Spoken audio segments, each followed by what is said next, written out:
heard of. Hey everybody, welcome to the Common Folk Podcast with Ben, Morgan, and Andy.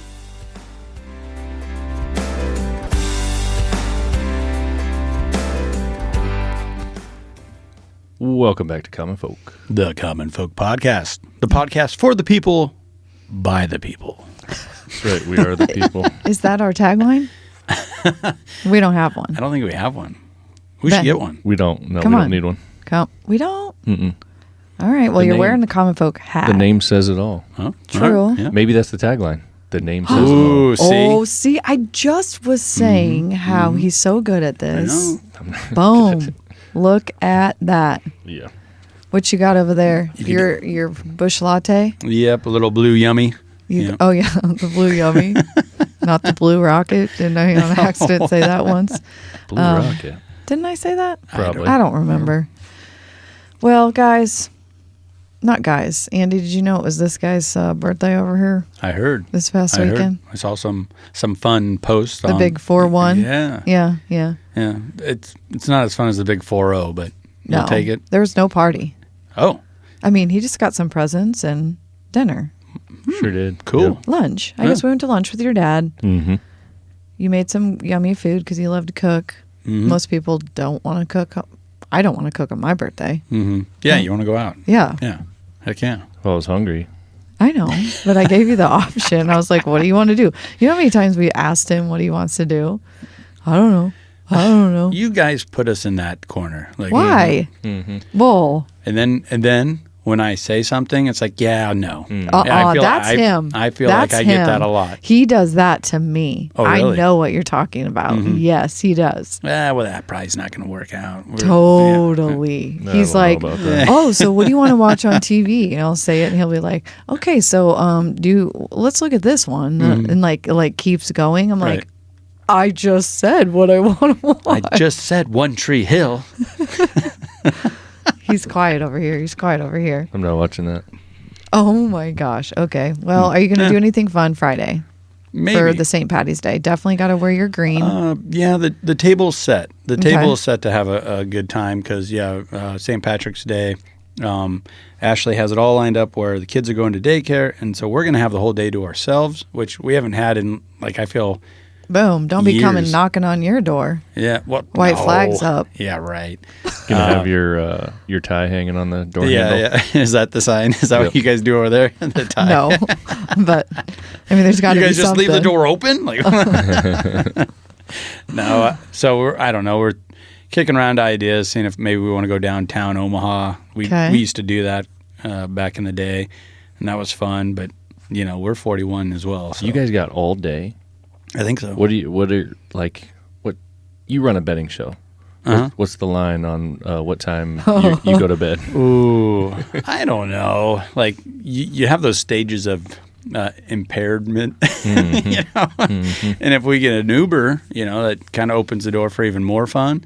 But do the kids have to come back home is my question, or someone have Yes. them overnight? So I mean that is going to be a little bit of a hiccup there, but yeah. Okay. So I think 5:30 is like the cutoff. Like you better have them picked up by 5:30. Yeah. So and we'll probably take them in. I don't know, 8, 9 a.m. So that's a pretty good window for us. So to have basically, fun. you're gonna come home, you're gonna pick them up or whatever. They're gonna bring them to your house, and then you're gonna give them iPads and turn the TV on and go pass out. Maybe. Yeah, that's got to happen. Put 'Cause on that's a movie. that's what I would do if I started It's drinking on St. Patty's Day in the morning or whatever. All right. Well, what are you guys doing? 9 a.m. Yeah, come on. No. We'll get a little short bus and tour the city or something. I Yeah, don't know. that sounds fun. Yeah. I mean, we got to work. Hmm. The boss says I got to work. Well, you guys have a vacation coming up or something? Yeah. We're going on a fun sure vacation next do. week, so we do have a lot of things to tackle. Just before, you know how it is to try to get out of town. Ugh. Yeah. The thought of getting out of town is almost stressful. It's almost worth not going. Yeah. Because you have so I much feel you. shit to do beforehand, and then when you come back. My big week was last 2 weeks where we did all those state basketball games for the state tournaments, boys and girls. So yeah, that was a pretty good hectic run for me, and always being gone. So this will be nice. Yeah. I don't know. We'll probably just end up going out to eat somewhere that has corned beef, cabbage. Pretty boring. Have some green beer and call it a day. No, it'll be good. It'll be fun. Yeah. What do Sounds you fun. have on the agenda today, mister? Got a few things. Before we get started, let's get into our sponsor of this podcast, stockandrod.com. Yeah. What is stockandrod.com, man? What? I've never heard of this. I'm glad you asked, Andy. So, Stock and Rod, stockandrod.com. This is a company that we created. It's like Farm Focus 2.0 here at the shop that we're in. Cool new outdoor brand. So we've got a bunch of apparel, shirts, hats, gear, new designs, great logo. Our graphic designer, Sarah, put all that together. It looks sweet. It does. There's a lot of really cool things that people will be excited to wear and sport and live the brand. So that's coming up. The brand as well, similar to Farm Focused, is tackling design and production and fulfillment for social media type brands, YouTube type brands that are in the outdoor space. So hunting and fishing. We're hoping to get some of your favorite ones on the page and support them. Yeah. We've already got a few. Andy's the home of Chasing the Dream Boom. TV. That's Yep, right. the That's official right. clothing line of Chasing the Dream, and and it's kind of fun now that we are monetized on YouTube. We've like kind of clicked over, and it just kind of grows itself. It's like a natural law of the way things are. The more you have, the more you get. You know, it sounds kind of messed up, but you think about it, that's really the way it is. So now we're seeing a little bit of growth. So we needed something like Stock and Rod. So timing was perfect. Yeah. Sweet. Yeah. So yeah, and it's a fact. You know what we do here. This facility, this studio, all this equipment was all provided to us by way of what Stock and Rod and Farm Focus do here at this place. So they truly are sponsors of the Common Folk podcast. Yeah. So go to the website, check it out, stockandrod.com. Check out some of the new gear. We got a lot of new stuff coming here in the next couple of weeks to the site. Try some stuff out. You won't be disappointed. And, you know, we've already touched on it. Ben's a wordsmith. Yeah. He's really clever that way. Totally. I want to break down the brand name for everyone. It's a play on words. Gun stock and a fishing rod, and the logo encapsulates all that in such a cool, It is simple so cool. way. Yeah. Sarah did Yeah. such a good job. Yeah. It's Yeah, you got it. awesome logo. Yeah. Yeah, so and that saved you a little bit of time, Andy. No editing for the commercial. There we go. Boom, Yeah. there you That's it. go. Don't need to insert a commercial. I'm okay. always thinking about you. Yes, thank you. my editing woes. You're welcome. So Andy will be releasing this podcast here within the next couple of days, and a very relevant topic right now. And one of the reasons why we want to release it so quick is because it's kind of fresh in people's minds. Is this whole thing about this big bank collapse with SVP's Silicon Valley Bank. So if you're, listening on just about anything, whether it be, you watch the news, you listen to the news in your vehicle, you're on Twitter or wherever you get your day-to-day stuff, you've probably heard about it. Even if you only live by Instagram, you can't dodge this. It's tough. It's all over Instagram. Unless it's you everywhere. live under a rock, like me. Okay. So what? You don't know? No. I mean, no, I really have not. Just what we were talking about in like show prep. Yeah, exactly. So I don't know. I don't know. They're So I both think- looking at me like I'm idiots, guys, but it I'm is- just being real because Yeah. that's just how this works, that I'm not Well, going to no. act like I know when I don't know. It is boring in a sense where we're Yeah, just this talking about isn't finances super and interesting to me. and banking, and you've already heard it before. And one of the first things I thought when this crash started happening, funny how it hits the major headlines Friday afternoon. Oh, for the like weekend. I kind of like when I first heard, I'm like, oh, isn't that funny that Yeah. the big headlines come out Friday afternoon? Like if you run a sports franchise, I always go back to like that type of stuff. And your player got caught wielding a gun or doing this, beating his wife. You always make that press release Friday afternoon at like 4:30, and then just let it. Yeah, then it fizzles out. Yeah, let it. So that we- would- But this isn't fizzling out. So we probably shouldn't release a podcast on Friday afternoon. well, if we don't want anyone to hear it, Right. Yeah. I think, yeah, exactly. So I think, yeah. So and I mean, you're going to have to do I- some explaining Yeah.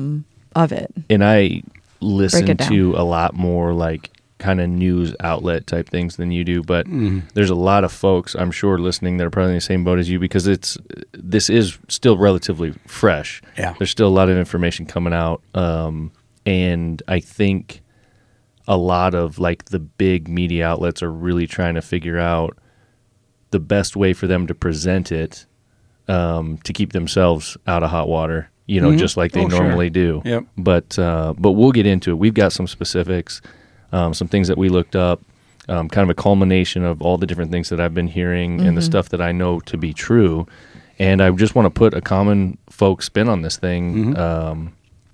I, number one, want to present folks with the facts and what all went down in this timeline. Yeah. And then I want to put our commentary on each one of these areas and what people, in my opinion, really need to be thinking about.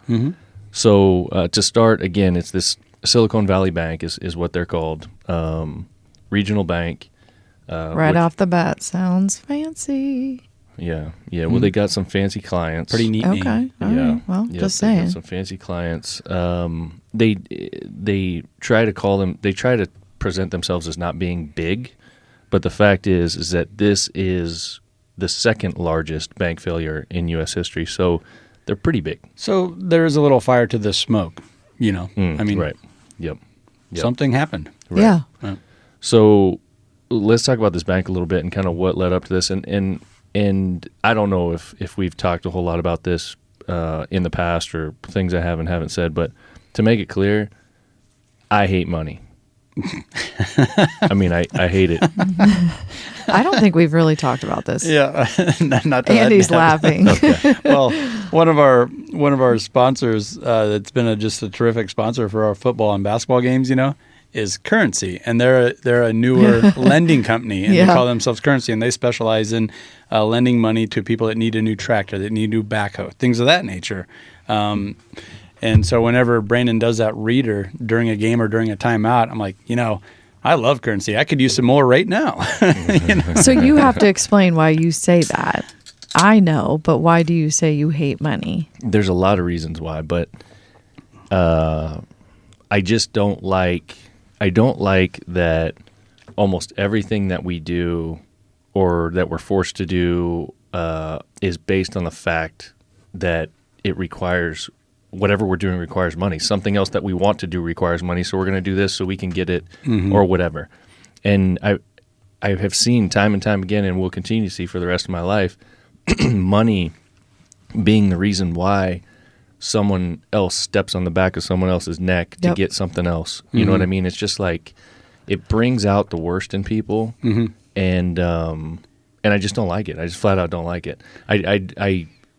And there's a lot of things going on with it. I mean, you look at things like a truck today, a nice 3/4 ton diesel pickup that a lot of people listening to this need for whatever reason costs $80,000-$90,000. Yeah.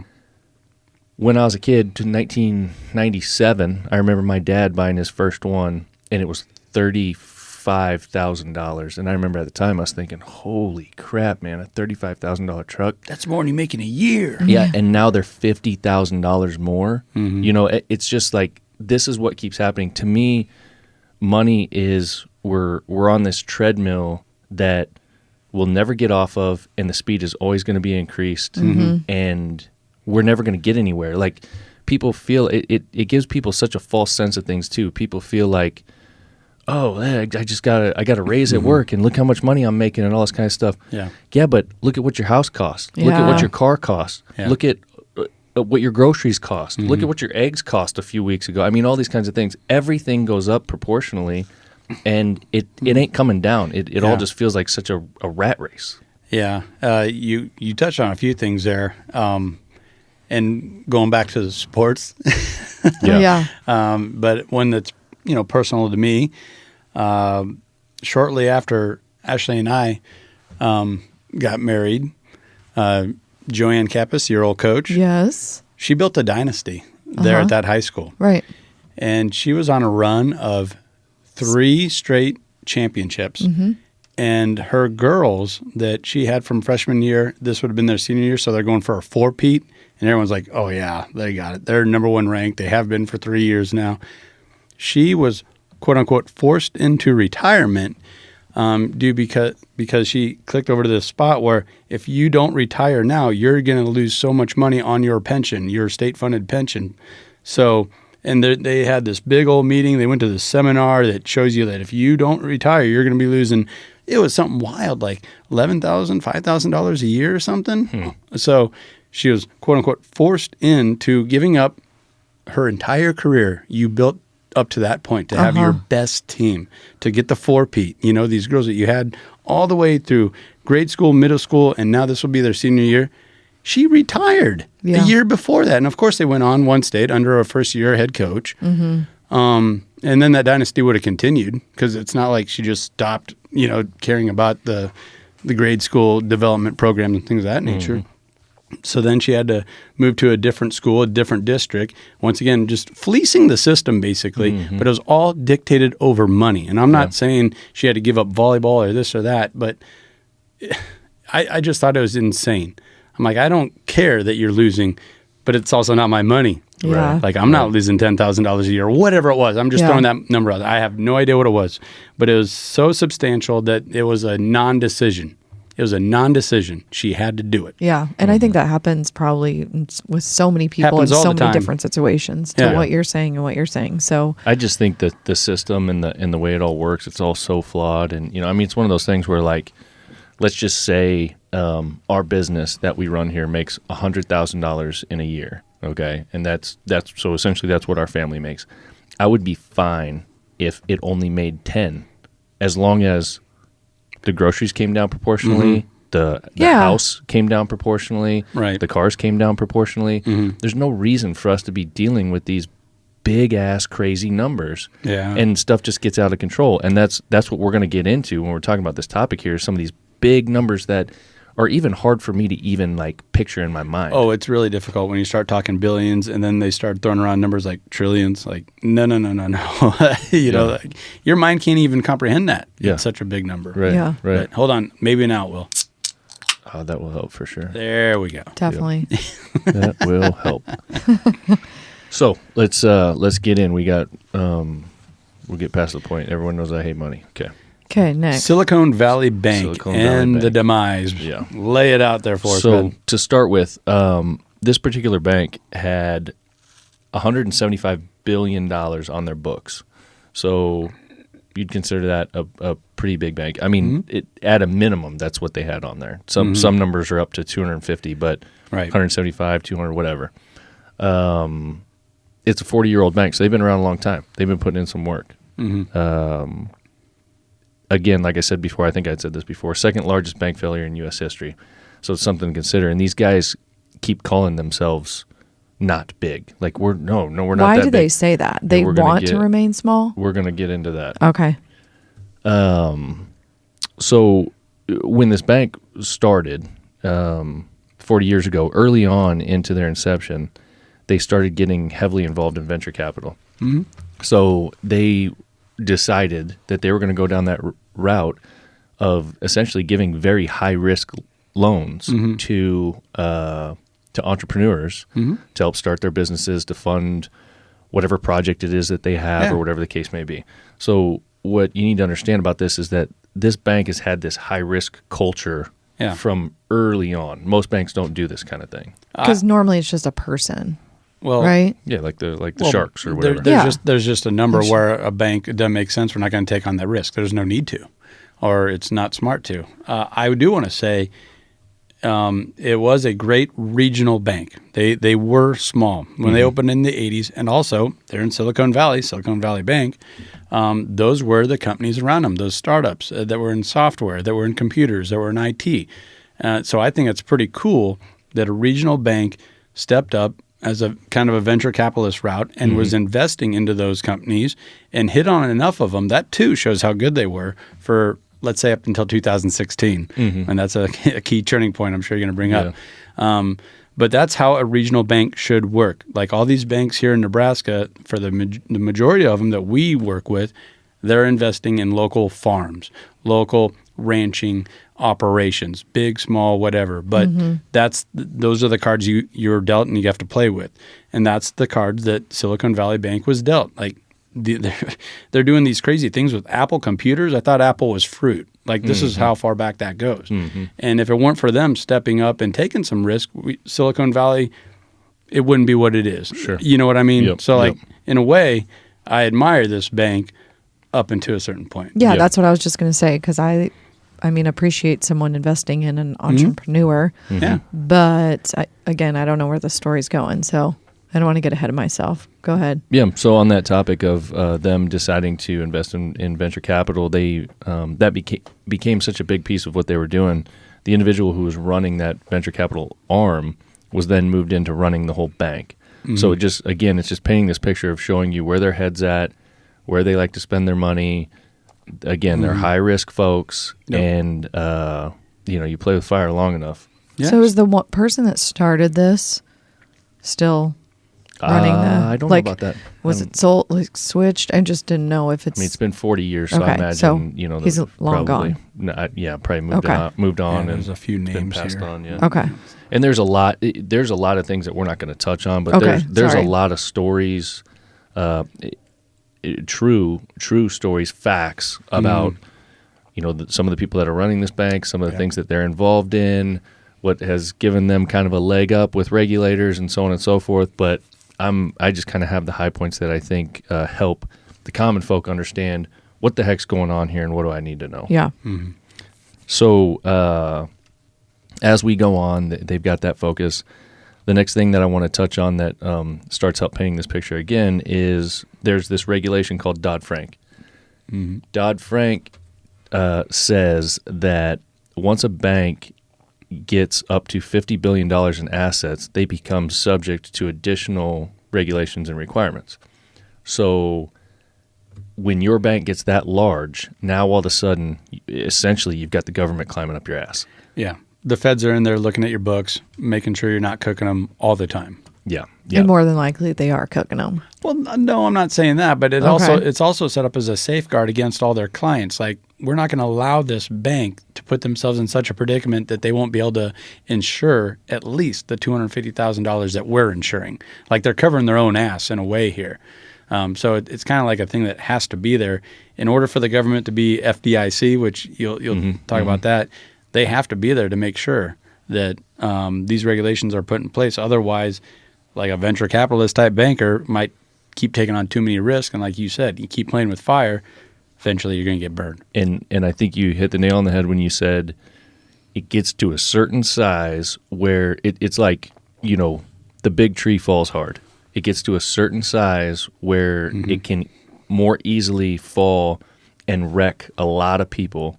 So the government decided, hey, when you get to this number, we're going to start playing along with you, and we're going to figure out what you all got going on. Okay. So that $50 billion is an important number because around 2016, SVB, Silicon Valley Bank, started approaching $45 billion, and they knew that they were growing to this point, and they knew what they wanted to do. So they put their people together. They put lobbyists together, not just them, other banks, other people in the industry, and they all go to Washington, and they all start playing games with lawmakers and saying, hey, this $50 billion, it just kind of feels like it's a little too low. I feel like that number needs to be a little higher, all with the motivation of keeping the regulators out of their building.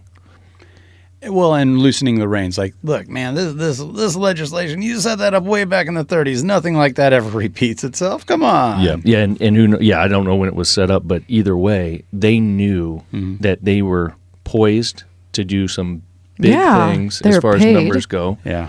And they did not want these regulations. So here comes 2018, and Trump comes in, and he's presented with some of these different proposals. Yep. Timing was just impeccable too. Like, we 100%. need this country run like a business again. We need to take down red tape. We need to allow people to make money again. Yep. So like a perfect table was set for like a lobbyist to just kind of slink in there and get this thing happening. Yep. So in 2018, when this was presented to Trump, he said, heck yeah, let's go. Like, let's either they raised the limit, or I don't know what they did, but that 50 billion number went away. So I'm sure it was raised to something else. I don't know what it was raised to. Poof, it's gone. Now they take the reins off. Now these boys at SVB go, let's go. Yep. So between in 2016 being around 45 billion, by 2020 they were at or over 200 billion. So that's a huge jump in 4 years. So when you hear news clips and senators and congressmen, on their soapbox saying, my question is, where are the regulators? Where's the regulation? And you're like, well, you knew. Your Right. people are the ones that signed off on this Yeah. lobbying. Yeah. Like, what are you? Why are you feeding us this? Like, 100%. And if you don't know, and if all you do is just get a snapshot of what's happening, Yeah. you're going to be like, yeah, where is the regulation? Well, you're the assholes that lifted the regulation just because your wheels got greased a little bit. And when I say your wheels got greased a little bit, who knows? Right. Silicon Valley Bank might have slid over $5 million or $30 million to a certain decision maker. Like, I don't know. And to be fully transparent, if I'm one of those guys and they say, look, we're cool. Look at this. Since 1983, we've been cool.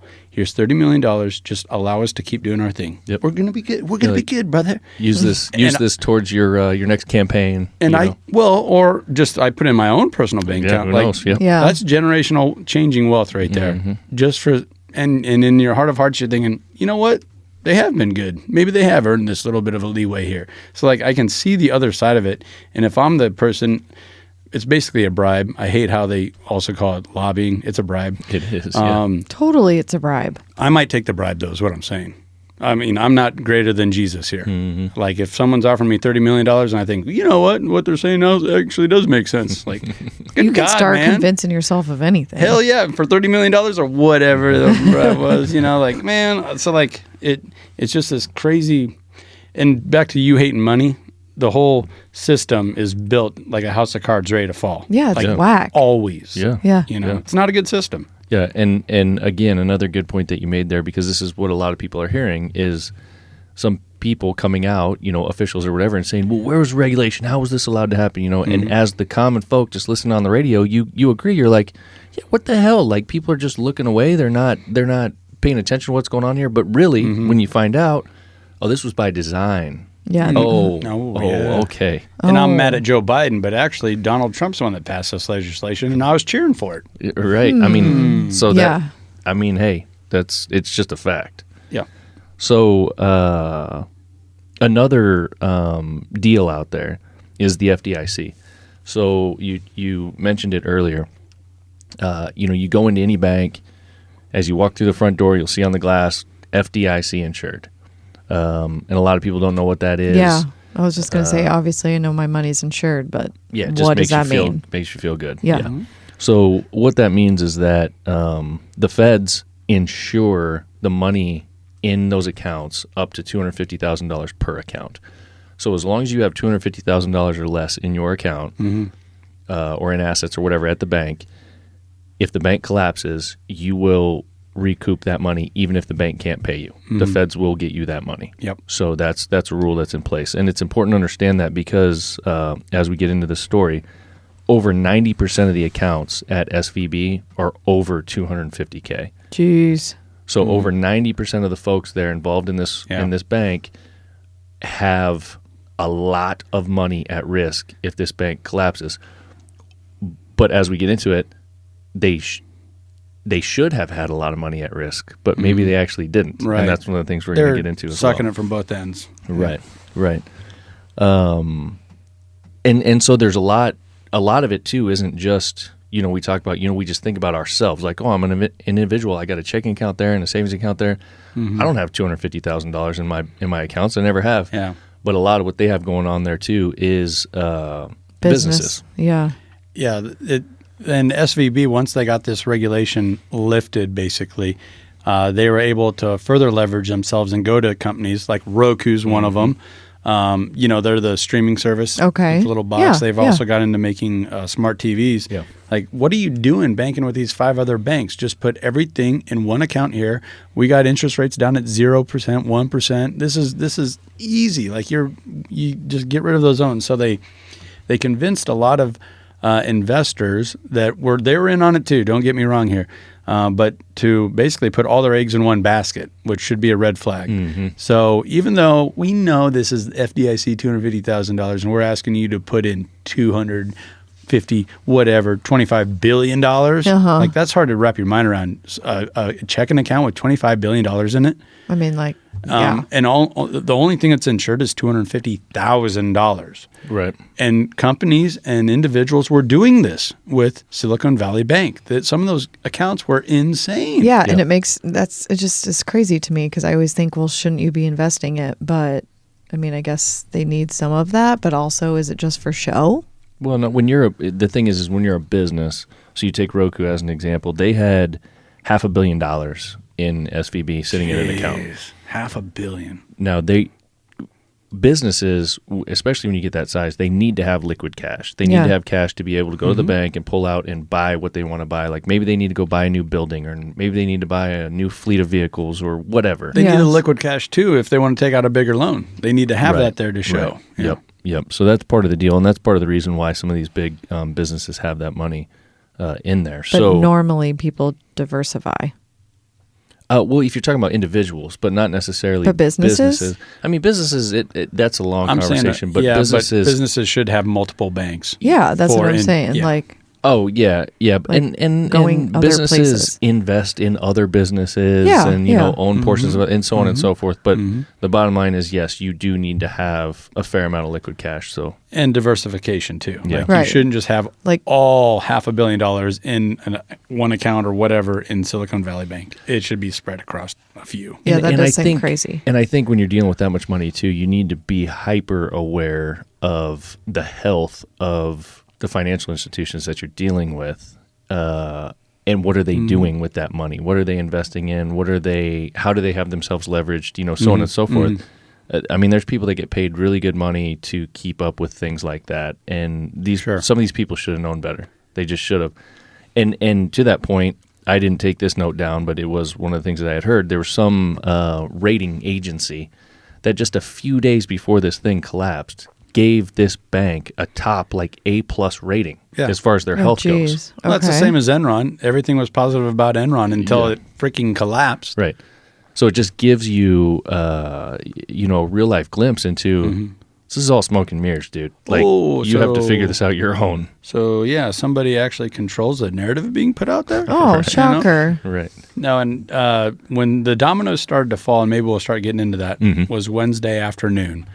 When things started to get a little shaky. So that would have been March 8th. Yeah. So what actually started everything as they take it back is the interest rates start going up. So the Feds start increasing the interest rates. We're in this inflationary time.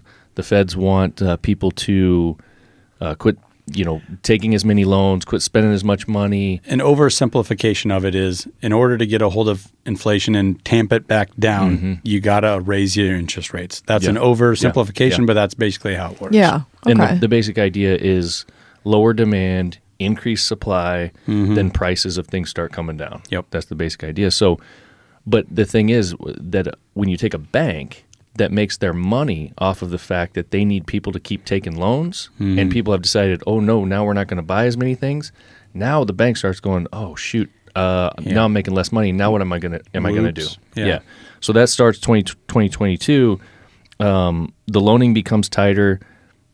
Big businesses, all kinds of businesses, start saying, we're going to wait this out a little bit instead of what you were talking about with the cash earlier. Yeah. Okay, I got $500 million in my account, but it's very cheap for me to take a loan to go buy this other new building I want. So I'm just going to take a loan. I'm going to leave that cash alone. I might need that for something else. But now things change where they go, I got $500 million in my account. It's very expensive for me now to take a loan because the interest rates have gone through the roof. So I'm going to start using some of this cash. Gotcha. Until these interest rates get better. So this is exactly what happened. So these businesses start going to the bank, back to Andy's date here, and start saying, I need some cash. Yeah, give me that cash, man. And they start pulling it out. So multiple people start pulling it out. So then SVB realizes, shit, we don't have that much liquid cash. No, we don't. But we have a lot of money tied up in bonds and other investments. So what we're going to do is we're going to turn those into liquid. So we're going to go ahead and we're going to sell those, or we're going to call them. We're going to get that cash so that we can give the cash back to the people who are trying to withdraw it. So that's pretty simple. What happens is they decided to sell a bunch of their long-term treasury bonds. Right. Very safe, very good bonds that are 20, to 30-year notes. Right. So very secure. But once again, they didn't diversify. They just bought a big ass, like $21 billion worth of long-term bonds. Right. So they decided, all right, we need a bunch of cash. So they decided to dump like $21 billion worth of these things. Yep. And because of how they had to go about it. In a 24-hour sale. Yes. And because of the current financial climate, they lose $2 billion on that deal. So essentially, let's say it's 21. So they go to the Treasury and they say, I'm calling 21 billion of those bonds back. Mm-hmm. Or no, actually it would have been, they would have said, I guess it would have been 21. Let's just say it's 21. And then they say, okay, yeah, you bought all these for 21, but right now they're only worth 19. 19, yeah. So you get 19. Mm-hmm. And they go, okay, well, I got to have the cash. Yeah, I got it because my big boys are asking for it. So they're fine with Roku wants it. 2.2 mil. Yep. Okay. Yeah. So that happens, and people hear about that, and they go, hold on a second. And this is where kind of more of like, instead of the hardcore numbers, the emotion starts coming in. People start going, if this bank is willing to take a $2 billion hit right now, that tells me that something is wrong. And something was wrong. Yeah. Yeah. And a lot of people that took notice were ones that it mattered to. Like, oh boy, you convinced me to put all my assets, all my holdings into your bank, and you are up against such a wall that you are willing to take a $2 billion loss over just getting your cash back, cash that I thought you had available. Mm-hmm. So, yeah, dominoes start to fall pretty fast and in a big way. Yep. So the public hears about that. The people that have their accounts there hear about that, and they all start going, you know what? Before I get screwed, I'm going to go get my money. Mm-hmm. This is where it starts, what they call a run on the bank. And this is when banks are doomed. So a bunch of people, a bunch of account holders come running and want to get their money. They want to get their money to the tune of $42 billion total dollars. Dang. And all they had to work with was about $20 billion at that Something time. like that, Oh, yeah. jeez. So the bank is like, We don't have it. we don't have it. Yeah. So the government steps in and takes them over and starts taking control of this thing and starts trying to clean up the mess. And this has all happened within the last few days here. And something that gets confusing here, we're talking about a $2 billion loss. That shouldn't be that big of a deal when we're talking about their holdings are over $250 billion. Well, not really. And what can they show for? It was closer to $20 billion. So that's what you got to look at is out of the $20 billion that they actually have here, they're willing to take that type of a loss, $2 billion, just so they can pay back their clients who are just asking for their money. Yeah. And I think what's going to happen, to add to that point, is that they do still have multiple investments that are not liquid cash, and that's where the government comes in and says, all right, we're running this thing now. You guys made a stupid decision. Yep. You just lost $2 billion. We're going to start making the decisions for you. We're going to start calling these bonds back. We're going to start calling these investments back, and we're going to figure out how to maximize all this so that we can distribute it to your account holders. I mean, are they going to take their houses and cars too? Because well, no, they're not going to. Well, I'm just saying these people that are working there loaning all this damn money. Yeah. No, they well, if are those people going to get punished? I guess is what you're asking. And the short answer is no. But Of course not. Maybe, who knows? I guess we'll see. But that's just not usually the way this stuff works. It's not. But if someone wants to dig in, but if it was common folk, it would. But and you may hear, may have heard about this or will hear about it, but they've already shown that a bunch of these people at the top of this bank were selling their personal stock in the bank leading up to this. These people They obviously knew then. saw something coming. Yep. They were there was bonuses getting paid out early, all these kinds of things. So they were kind of cleaning out the drawers. You don't get to be a CEO, a CFO by being a dummy. And they knew as soon as those interest rates started to go back up, they're like, okay, the gravy train's over. Get off right now. Yeah. And that was just another red flag that went out to a lot of these high-profile investors in that bank. Oh, they already cashed out. Oh, they had to take $2 billion out against their own money. They're willing to take that kind of a loss just as a short-term fix. So that's why you started to see this run where people like Mark Cuban and all these, these influencers online, which that added a whole dynamic to it. Yeah. That's why you started to see that run on it. So there's a couple things that I want to touch on there. We, first of all, a bank, whether people know it or not, a bank failing. This isn't anything new. No. I mean, we heard about this happening in 2008. It got real crazy then. Mm-hmm. This started happening again. People were worried that this was going to snowball and turn into 2008 again. It hasn't yet. It doesn't look like it's going to. But if you look back over the last, 30, 40 years, whatever it is, there's only been a couple of years that you can find documented that some bank somewhere did not fail in the United States. And it was probably multiple banks somewhere. So the point is that this does happen. Yeah. The point also is that when those ones failed, they were held to the rules and people got burnt. Yeah. I would say people would probably lose money, lots of money. So back to what we were talking about with this FDIC. So that's the next step here. So what I say earlier, FDIC insures the accounts at $250,000. Yeah. Mm-hmm. Over 90% of their accounts have more than $250,000 in there. Right.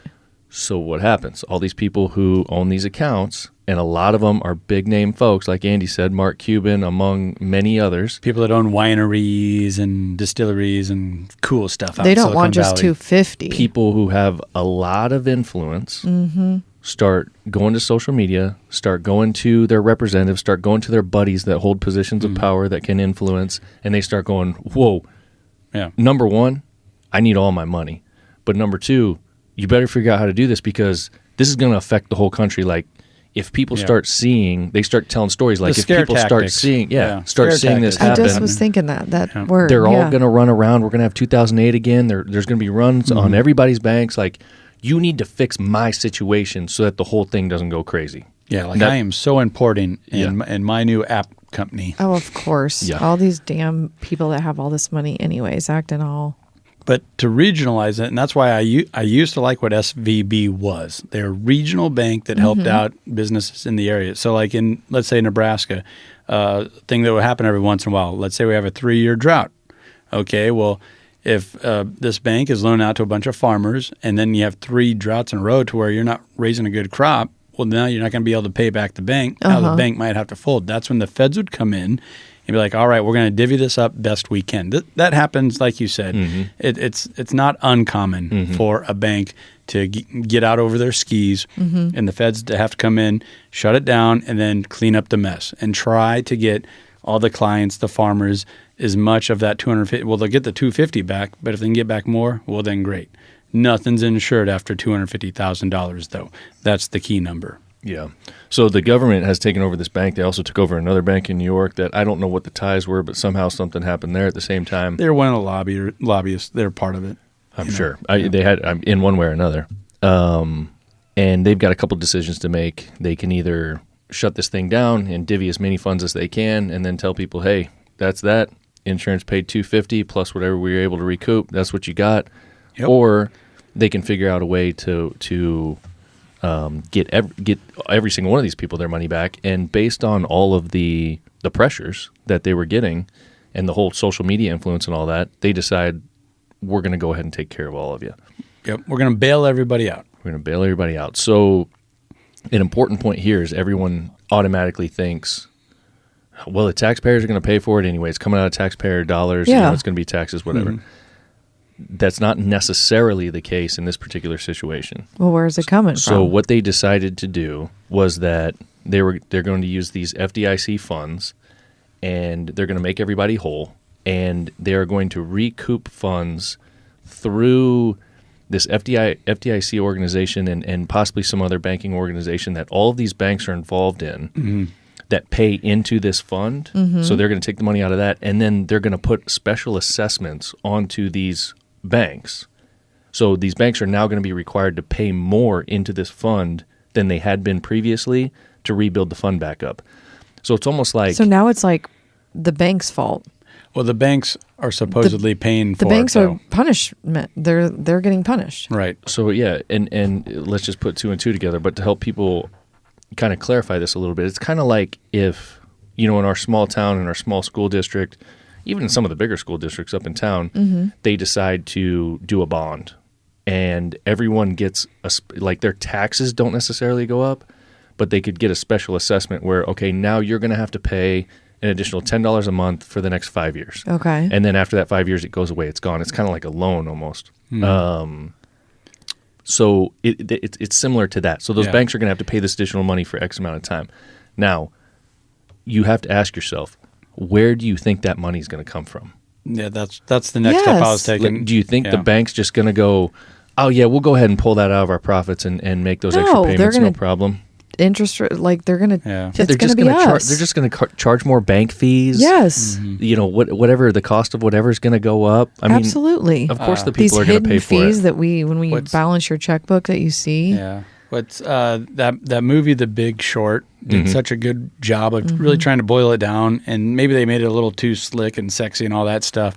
But Steve Carell had a great one-liner. I'm paraphrasing him here, but it went something like, "The wealthy screwed up, and the poor are going to pay for it."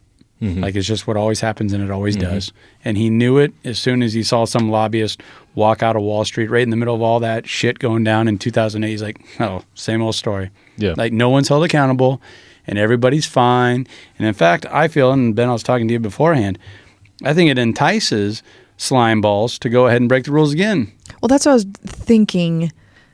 Going forward, God forbid this happens again. Are they just going to keep doing this? And like, But Why they're- wouldn't you? then what's the Right, point of yeah. having the 250? You know, like honestly, well, if they're the just going to point- start the point bailing is- everybody out. The point is that Those are rules that we have to play by. Exactly. Absolutely. But Yeah. when you're in Silicon Valley and you're some bigwig and you're Mark Cuban, you get to play by other rules. And Exactly. we see this across the board Yep. all the time, which is such bull. It is. It is. Yeah. It makes me like And so annoyed. And I was annoyed when Biden and his buddies got on TV the other day and said, "And the taxpayers aren't going to have to pay a dime. The banks are cleaning up their own Right. mess." Like, oh right. no, they're Yeah. not. Oh, God, the only way they can guarantee that is if they're going to go ahead and start digging into the actions of all these banks and make sure that their Oh. processing fees don't go up and their the fees to hold a checking account don't go up and Right. whatever. But that ain't going to happen. Of course, it's not going to happen. No, you've already shown us on multiple levels now and through multiple different ways. Like break the rules egregiously, sell homes to people that can't afford homes, like they did in 2008. And not only are you going to get that parachute windfall of cash, we're going to bail you out so you get another one. Yeah. Well- so what happens? All these people are getting their money. They're literally like getting their cash. They're getting, and Mark they're going Cuban's- then to yeah. another bank. Yeah. Mark Cuban, Roku, Like, what's the they're all next bank? fine. They're fine. Where are they going? Who knows? They're all going to some other bank. So if I'm a bank that I started in the 80s or 70s and I've just slowly been growing the way a bank is intended to grow, and now that I know, wow, I could go from 40 billion to 180 billion in 2 years, break all the rules. All I got to do is grease a few people out there in D.C., and then when everything comes crashing down, I actually get paid off. All my Yeah. people get paid off, and we get saved, and all of our clients get taken care of too. Yeah. Like, why would you not break? And you could actually, like I was talking about, if someone offered me $30 million, would I do it? Well, here I can actually feel good about, like, yeah, even Mark Cuban gets taken care of. How about that? Poor little Mark was whining on Instagram. The Nation bought it, and he got his money. Yep. Yay. Freaking yay. But It's true. so why would this not happen again? Why wouldn't it happen next year? Yeah. I mean, I hate to say it's gonna, but Oh, it is. There's It nothing will. stopping it. yeah. No. So just they created a monster, basically. I mean, Yeah, how do you put an end to this common folk, talk? Like how would All right, I got you a have good done one. it? I got a good one. Yeah. Go ahead. Okay. I know how we can stop this. Okay. And I'm taking a page out of Singapore's, Oh, the nation of okay. Singapore. Uh-oh. Let's hear it. Their crime rate as far as vandalism is basically 0%. Why? They do public canings with a big frickin' cane out at the public square in town. Mm-hmm. And so, like, if you get caught spray painting a building or stealing a pair of sneakers, you get caned X amount of times. And this was the last time I heard about this, so it might have changed since then. But anyway, it hurts. I'm sure. It really hurts. This big old cane just whapping you on the ass. But also the public ridicule and you being embarrassed like that. I think they. I'm not opposed to that. But let's think about this for a second. So let's say I don't know how the hell Singapore works. Do they have like I don't know. They have some kind of government officials or whatever. Let's say They one have of their to, yeah. one of their officials, one of their leaders, goes and steals a candy bar. There you go. Does he get publicly caned? I hope so. I mean, that's the way. That's how I better. think you maintain a 0% rate. You're Absolutely. right. You're right. My point is that no, he probably doesn't. And not in your scenario, those individual folks on the street, they get their beating. In this same scenario in the U.S., the individuals in the small banks with less than $250,000 bank accounts, they're the ones that get burned. Yeah. Not these big dogs. But that's what I'm saying. The big dogs need to take their beating. They do. need to get their caning. They need to be ridiculed. And also, it really hurts. And we'll do crazy things to avoid pain. And probably playing by the rules is one of them. We might play by the rules if we could get caned. And it would be really. I mean, this is so barbaric and far fetched, but But hey, and it would be really simple, and not necessarily simple, but it would be effective for the government to come in and be like, "Hey, look, man, Yep. we're going to start digging through things, You get and 20 we are going to find where you made the decision to sell off your stock, where you made the decision to pay this bonus early." Or this would be easy. We're going to timestamp this thing. We know when it was paid. And then, also, I happen to find an email that was a couple months earlier that you sent that said you knew something was going wrong. So here we have our proof of what Yeah. you did. Give us the money back. Oh, you don't have it? Give us your house. 7 canings if you don't. There you go. Whatever. love it. They could easily go in and do these things. Yeah, I mean, it's it all would there. take It's all there. a fine-tooth comb and a lot of work, but easily But also it could. It also paints that clear picture like you were a naughty boy, now you get your spanking. I mean, you're just going right back to the bare bones. I know this is a crazy idea, but shit, it's still being done somewhere. And look, to that point too, like we all know, how do you raise kids? Kids are raised to have certain behaviors based on consequences and rewards. It's not any different with adults. It's like you asked, Morgan, what is going to happen to these guys? Nothing. So they are essentially being rewarded. They have no consequence. They will go and do it again. It's the same thing that a kid would do. Yep. It's pretty freaking basic. It is Yeah, such it is. bullshit. I just don't So know where the end is. And that's why you I know? thought of that basic Yeah. solution. Yeah. And I do think it would make a difference. I really do. Yeah. You're funny. So, yeah, I mean, as just far I as- don't know. The public embarrassment would be worth something. Yeah. Drop your drawers. You're going to take your caning now. I think Andy just wants a beating or something. And No, I don't. No, I don't. That's why I play by the rules. I pay my taxes. your eyes got really big. Like, no, I'm going to talk about everybody else, but I'm good. Yeah, No I'm good. caning for Andy. I don't want a caning. It looks like I mean, it hurts. I'm sure. I've never Yeah. seen this on YouTube, but is that what you're talking about? No, I just it was in one of the case studies in college where they're looking at all these different governments and how they deter crime here versus there, and how our crime rates in America okay. are. And part of the reason was, well, there's no punishment for kids. They go to juvie, and they didn't have a PlayStation 2 at home, but at juvie, They do. They do. Yeah. And now they don't have to go to school. They just get to stay in their cell and play PlayStation all day. So you're actually rewarding their bad behavior. Gotcha. At home they didn't get 3 square meals. Here in prison they do, and a PlayStation. So, well, okay, why does Singapore have like 0? Yeah. Oh, it's because if you get caught, you Because they got canes. got caned. Big ass 10-foot cane. Whack. Oh my gosh. Oh geez. Well, this is a lot. Yeah, the point. So I'm sure there's lots of little things that you're leaving out too. Like you said, you There's can't a ton. get into. There's a ton. And the whole point here is just to kind of hit on the high points. I think people are hearing a lot of noise on whatever media outlet Well, it my is. phone's sitting here, so it's picking it up. I'm going to see all of this now, just so you know. That's true. Yeah, you will, yeah. Okay. But I think a lot of people will probably just be wondering over the next week or two, like, what is all this about? What are they talking about? What really happened here? And that's just what I wanted to do. I want to give a quick breakdown, a timeline, the common folk perspective. Yep. It does, obviously everything is a little deeper than what you see on the surface, but this is pretty cut and dry. Yeah. They made some bad decisions. The banking system, as Andy said earlier, is set up like a house of cards. It cannot handle a run. And when runs happen, these places shut down. Yeah.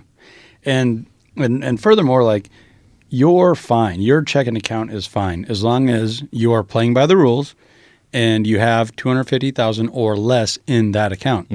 After that, it really depends on what type of influence do you have. Can you get your money back? Can you not?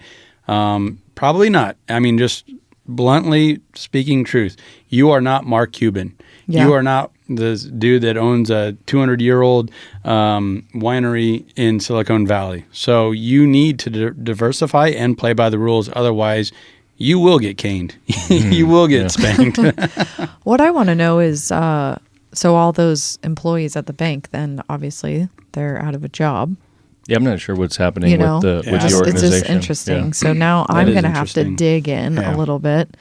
And Well, if I turned on the news, obviously I'd hear this, but I don't love the There's a news, lot so- of things happening Okay. in banking and in finance right now because of those interest rates.